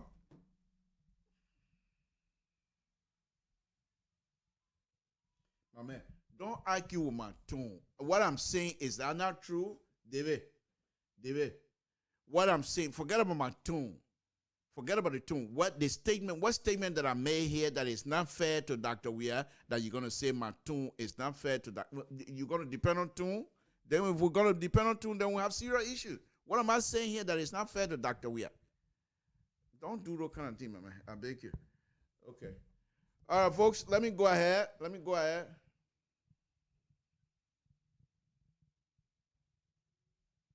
Here we go. Why would I even talk about that? Okay, let me go ahead. But before I do that, let me play this gospel music again, folks. It's a wonderful, wonderful music. And it says, what the gospel is saying? You know, he's coming by. God is coming by. And if you're not ready to be redeemed, what are you going to do? Look what he has done for us again. Look how far he's taken us again. No Liberian, no son of Liberia, no relative of yours that are going to say, oh, something happened to me. Oh, thank you, Jesus. We appreciate it. Let's go on. Why I don't know what to put on before I got everything else. Jeez. Okay, I'll put Alfonso's picture on. Because I want to go get my pen. So let me put Alfonso's picture on and put his stuff there. This is the CEO of LPR. Oh, speaking about LPR, folks, before I go on, I want to thank Mike Dan for the wonderful, wonderful show he had this morning in Liberia, LeBron Public Radio TV in Liberia, and all because of this young man picture that I'm getting ready to put up. He's been his leadership has been very good for LeBron Public Radio. And because of that, I put in a picture up. And let me put a picture up. This is Alfonso Zionso, who is the CEO of LPR, who under his leadership, LPR continue to do wonderful, wonderful things. And he's always explained to us, you have to be truthful and you don't take side. Here on LPR, we don't take side. My tune might be different. But if the CPO, for CPU also, or PC or whatever their name is, if they start doing something good, you will hear the other tune of mine. So let's play this. Sam Sinto, LeBron Public Radio.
So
Thank you. Yeah. I'll tell you guys where you can find this music here, because I think this is a wonderful, wonderful music. But look, folks, this is, sometimes we do these things and I'm wondering what I would really serious. Listen to this. There's Josephine Roberts here. And I usually don't do these things, but because of her anger towards me and the statement that I'm making, look what she said here. First, she said, Liberia government don't need them. Okay, that's the first time she came. No, the first time she came. And now let me look for her and see if I'll read all her stuff here, because it's important we do those things. It's not. I'm not trying to pick on her, but when you come to these kinds of public gathering, if you don't have anything to say, nobody asking you to agree with any of us, especially me, because whatever that I say here, I keep saying to you guys, and I will say again, you don't have to accept it. You don't even have to be here. On a Monday afternoon, your first day of work, most likely still resting from Sunday, all you need to do is just click me off. But when you come here, listen to this.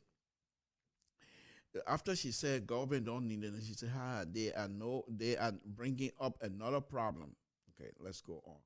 Then she goes on to say, government don't need it. Then she said, you are wrong, talking about me. The main thing I want you to look at here is, leave Jesus out of this. Are you serious, madam? Are you serious?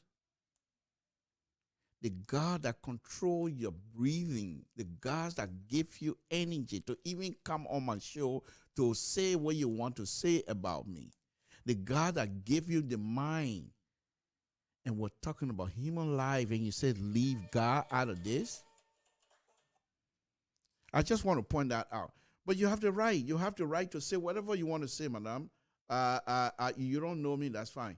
But that's fine. You don't have to know me. But when you come to these kinds of gathering and we're speaking something that have to do with our brothers and sisters, I'm trying to inject the wisdom. I'm trying to inject the blessing of God. And then you said, leave Jesus out of this. You're welcome. Thank you, and God will bless you. Samson told LeBron Pablo, what's your name and where you're calling from? What's on your mind? Hello? Oh, sorry. Stay there.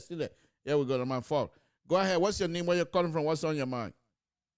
Yeah, my name is Ebenezer Say. I'm calling from Fargo, North Dakota. Thank you, my brother. Thank you for joining us. What's on your mind? Oh, okay. Well, I'm looking at your profile, and I just listened to you a little bit, and I enjoy your contribution towards our democracy in Liberia. You know, one thing I would tell the people of Liberia, and what we don't understand. Somebody has just came out to say he or she is saying that the government of Liberia is not depending on the international panel. I will tell you surely, I live in the United States, believe that I don't want to live in this country forever. That's why I'm trying to watch my back by home. But some people who speaking, some of them live in America, they feel that they will stay here for their life. They don't even know what it's saying. They don't even know what is politics. They don't even read. They don't even watch news in this country. They are just people who just eat and say open. I will tell you, my brother, we were in Liberia when Charles Taylor became president. We said the same thing. We don't believe. We don't depend on George Bush. We don't depend on the United States. We can do it by ourselves. Where we reach. Today they are saying we don't depend. Where upon Liberia can they check the economics of the country? Can they check what we are importing or exporting in this country? Can they check? Then they are saying that they are not depending on our international community. My brother, one of the key point I just mentioned, nothing gone out to fight on armless people who came in the street to protest constitutionally, to take guns, soldiers, threatening people. If you were speaking against my brother who having a show, if you was an investor that want to carry millions of dollars in Liberia, will you be able to see the gun in the street in Monrovia where there is no war to take your millions of dollars in Liberia? You know, the province of Liberia is by Liberia themselves, because we are very, very limited in giving contribution towards our democracy in our country. People just feel that the bomb, the Opon has done nothing. Opon don't have high school in Liberia. He don't have a clinic. He plays soccer. He gets millions of dollars according to you people. You also this man lost the country. How this man lost the country? I don't mean to interrupt, but let me ask you. Just give me. I know we all either way. One of the things that I want people to know is that I don't want you to divulge your emotion from these kinds of topics because they're very emotional. All of us, I think, have invested a lot emotionally. So I don't want you to divulge your emotion out of this. But what I want you to do for me here is, what do you think will be the way forward, my brother? The way forward of the political crisis in Liberia is for the government to go and sit with the COP and have dialogue. Instead of threatening to kill the protester or to stop them, like what Akara Gray is saying right now on Facebook, is that 8 years will be the best place, but when you guys can, you will not enter. He's trying to provoke the people. So we have to come as a human being, as a body. We have to go on the round table to discuss what is the way forward of the thing. What those guys are requesting for, maybe the government cannot do all, but someday the government can come out to address all the issues. When the government address, we ask for me, I'm not expecting the government to do all, but someday the government can address the issue. And the national community will look into it and whether the government can address this issue. The great United States. Opposition will not just, the country, the citizen will not just say things that the government do or no. Okay. So there's no reason. The reason there is, Henry Costa was saying it from the beginning, starting from last week. If the government can come us all to sit down to discuss, I will cut the protest off. If the government can just agree for all to go and sit, and the government is saying that we cannot do it. So the best thing to do is dialogue, to go and sit on the round table to discuss. I agree. Okay. That's it. Thank you, my brother. Let me take this. Thank you very much. Okay. Samson told LeBron Public Radio, what's your name, where you're calling from, what's on your mind? How you doing, Samson? Thank you very much for joining us. What's your name and where you're calling from? Loli, I'm calling from Cedar Rapids. My name is Burr. Okay, Burr. Thank you for joining us. We appreciate it. What's on your mind, sir? Thank you very much. Let me take this to extend many thanks and appreciation to our international community for their intervention this morning, because for me, I didn't sleep until after 3 o'clock. I know. You're not alone, my man. And also, let me take this time to extend many thanks and appreciations to. I think your line is somehow somebody's in the background. Samson, sorry. It's okay. Go ahead. Uh, Go ahead. let me say it this way. Many thanks and appreciation goes directly to Henry Costa and the Liberian people. For those of us that grew up in the war, when we see people, blood coming from out of them, they are still traumatized. Even when I see blood on my finger or blood on anybody, I always traumatized. So you see, the leadership we're talking about in Liberia was exhibited by Henry Koska, the chairman of the COP, and the officials of COP, including the Liberian people today. Liberia, our beloved country, our motherland, the land of all Liberians, cannot, will not, and will never survive without the international community, most especially the great United States of America. I could remember when Charles Taylor said, and I quote, when he was going to Sierra Leone, or in Sierra Leone, or when he was leaving Liberia to go to Nigeria, to Calabar, he said, and I quote, there should be, or we, the people of the Republic of Liberia, any president that comes after me, if that president is not in good rapport with America, your government will not succeed. True. Will not succeed. Not that he was Moses that God was talking to, God was giving direction to, but he saw it in his administration when Taylor turned his back on the United States of America. He saw what happened and began to advise the incoming president that will come after 50, 60 years from now. Mr. Weir, President Weir, nobody hates you. Can I interject a little? Can you call him Dr. Weir, please? Okay, President Weir. Dr. Weir. Dr. Weir. Thank He's you. our president.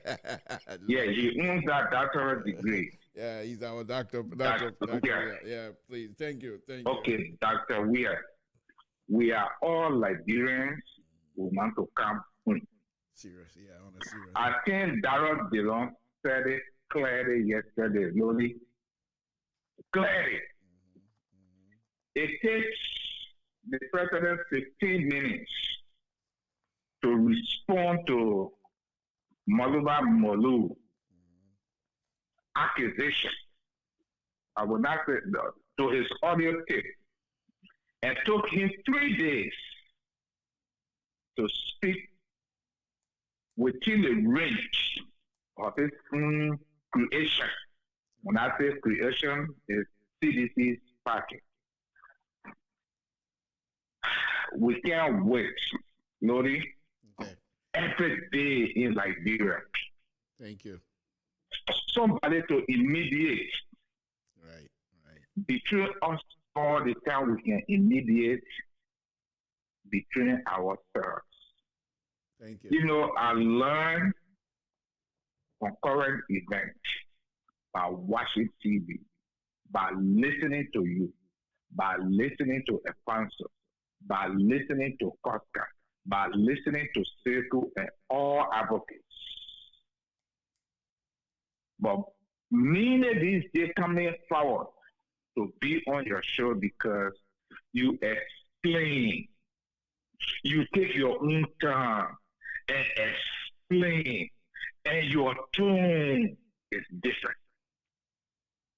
than most of others who are advocates, and to the Liberian people, to all supporters of Oscar. Let me say it today. It's about 8:21 months. I don't know your start time. Everybody made mistakes. Everybody made mistakes. Oscar is still learning. He needs to go.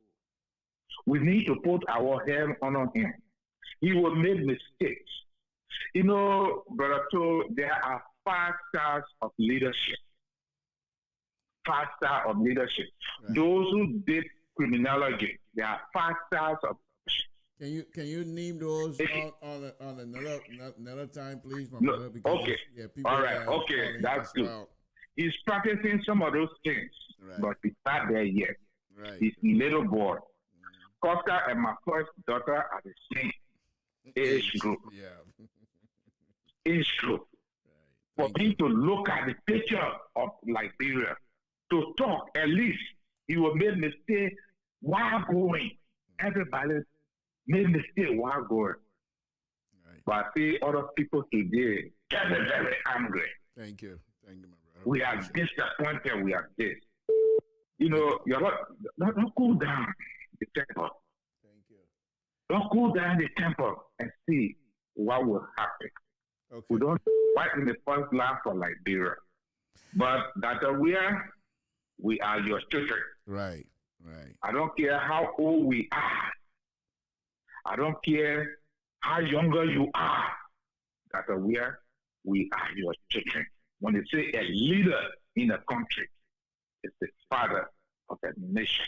Right. You don't need to born all of us, but we are your children and you are our leader. Thank you, Thank you very much, Mr. Toe. Thank you. Thank you very much. Samson Toe, LeBron Public Radio, what's your name? Where you're calling from? What's on your mind? Good afternoon. Good evening. Yeah, thank you. But can you lower your monitor behind there because it's giving us some echo here? Okay, I'll do that. Thank you.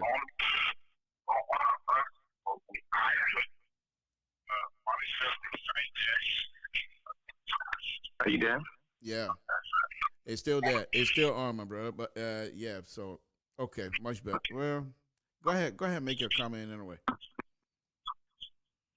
Okay. My name is Elton James, and I call from North Carolina, Charlotte, Pacific. Thank you. First of all, I would like to give to Almighty God the glory and the honor for today's day. Thank you. Today's day.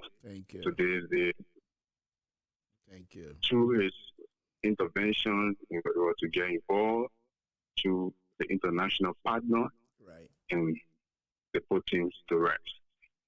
But I got a few 1 or 2 comments for both sides, and I'll just delay and let the student go last. Number 1, so Mr. Costa and the Liberian people that disenfranchised with this government. One thing I want you to know that this government is in position now, and tomorrow will leave. But whosoever that's stirring the fear of this government will leave. But I want you to get things clear that if the government leaves, whatsoever grievances or whatsoever issue you got with the government, that you think they're mismanaging the resources of this country, you got the power to audit them. Failure to do that, you should hold yourself responsible for it. And for the government. You came to power. You was like yesterday at the opposition, and you said all the things about the previous government. And you came into power. And you had a mantle of authority to audit the past government, which you never did. And today you see yourself involved into this. So it's a lesson for you. You can still come back on the table. You went wrong, and be able to correct your wrong. So, with all this, I would just caution the Liberian people to be peaceful and wait for elections to see if the still needed president that they put into power. The 90% of the young people that put him into power, they still need him, they're going to vote in him. Or if they don't need him again, they're going to vote him out. Let's wait and see. We always get a mantle of in our hand, but we always lose it. So that's it. That's going to take this. Thank you. Thank you, my brother. We appreciate it. Thank you very much. Folks, again, Samson Tola, Brown Public Radio.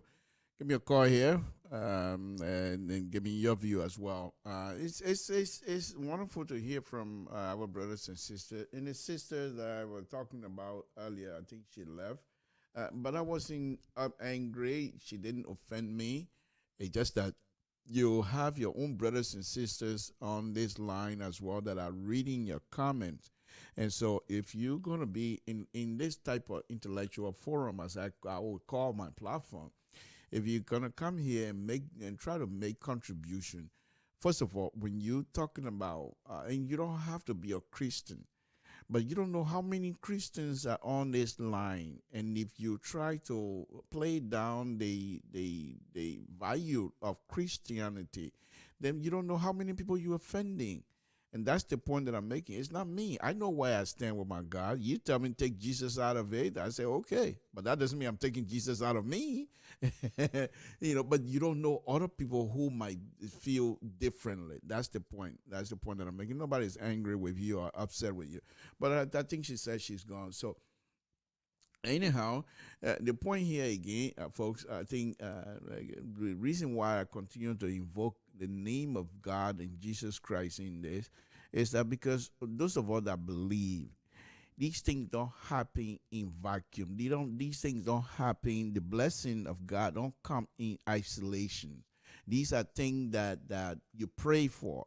And in that sense, I believe, and since I made the request to my brothers and sisters the last time I was here on a Saturday, asking everyone for us to pray for the country.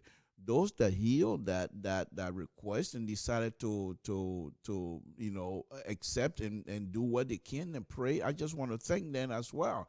If you listen to me, whenever I talk about God, I say my God. I'm not saying your God. I say, my God. But those brothers and sisters that were able to say, okay, well, Samson, you have your God, I have my God, but we'll pray to whatever God you have anyway, or whatever God that I have anyway, and pray, and we have this type of intervention. And it's just wonderful, wonderful to me, because one of the concerns I think all of us, and you agree with me, all of us had, was, oh my goodness, he's here.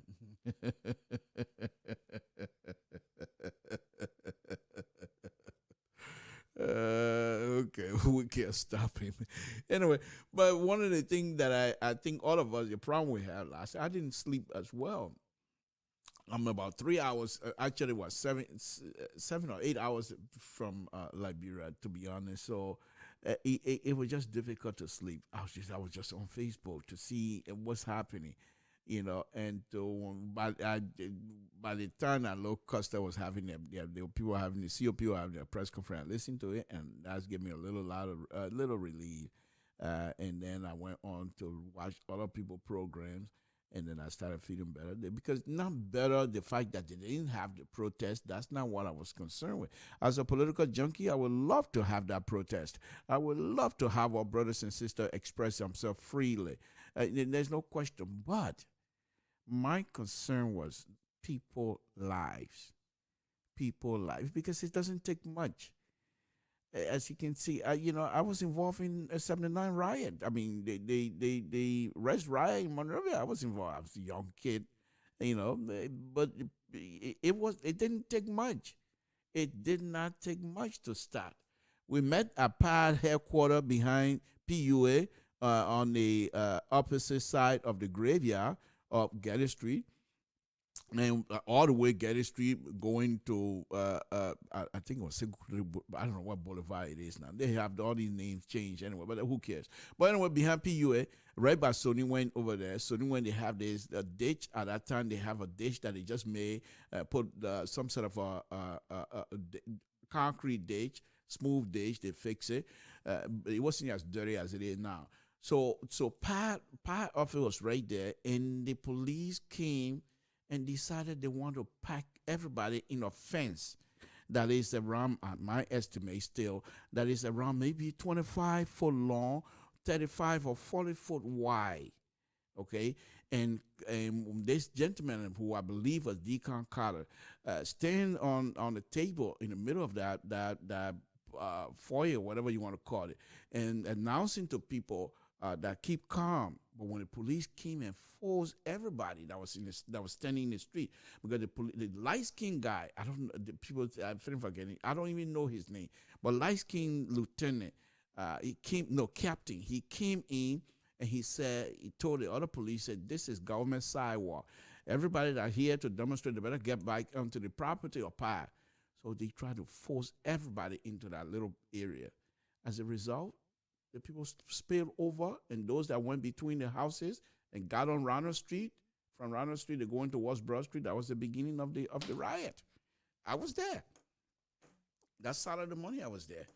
And so it doesn't take much. It doesn't take much. And people die.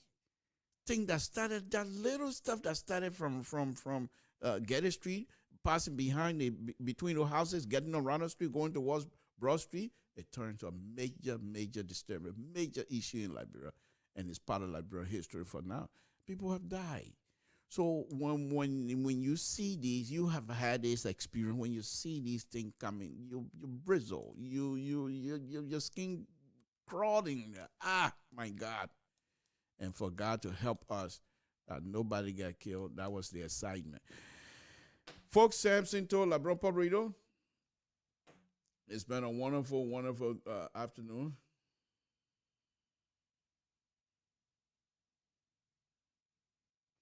No, I just told you, when you do that, then you're trying to contradict what I just stated.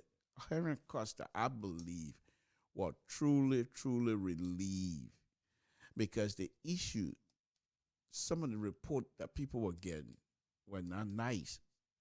So for these people to step in, I think it was wonderful. Anyway, folks, Samson told LeBron Public Radio, I'm gonna call it quit here this afternoon, or this evening actually. Is around 6 something here in Sacramento, 9 something over there in the East Coast. I want to thank all of you again. Please join us tomorrow, Mr. Social, and we will encourage Mike Dunn to continue with the LeBron Public Radio TV from Monrovia. We will do all we can here from this side under the leadership of Mr. Francis Yonso to support that program, so that LeBron Public Radio TV in Liberia will flourish, to be honest with you. So those of you that are listening, please tune into LeBron Public Radio whenever Mike Down is on with the TV from Liberia, because it's wonderful to have that. And tune in tomorrow for Mr. Social, who will come in and, as usual, dazzle you with his journalistic ability. You will be surprised. You will be surprised, and you will be amazed. Also, he will also, not only does he come in as a journalist and what have you, but he entertain you as well. And so he's not all serious sometimes, but most of the time when it comes to the journalistic issues affecting people, however he, to respond and things like that, he takes his job seriously. So he is very serious on that. So tune in tomorrow for Mr. Social. And I assure you, you will truly come away with some real good news coming from Liberia. This is Samson Toll. Before I go now, let me just say thank you very much. And I love this music. And eventually, I will tell people what this music, how to find this music. The music is already there. It's on YouTube. It's on YouTube. The music is there. The music is there. But I have to find out first. But I think the gentleman that put it up, he want people to know. That's why he put it up for anyway. So you can go there. You can go on YouTube. It's called Jesus is Coming Back. And the poster is Nathaniel Cry Poor. If you put Nathaniel Cry in there, you will be able to find the poster and you will see it. It says Jesus is Coming Back. And it's a wonderful, wonderful music. Let me play that again. In the meantime, while the music is playing, I will say good night to all of you. Thank you very much for coming. It's been a wonderful, wonderful evening. Please, please stay safe so that you will have the opportunity to come back here and argue with me. Please, we love you all. We love you all. Stay safe out there. Don't text and drive. Don't drink and drive. Thank you very much. Good night, folks.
Mafiole,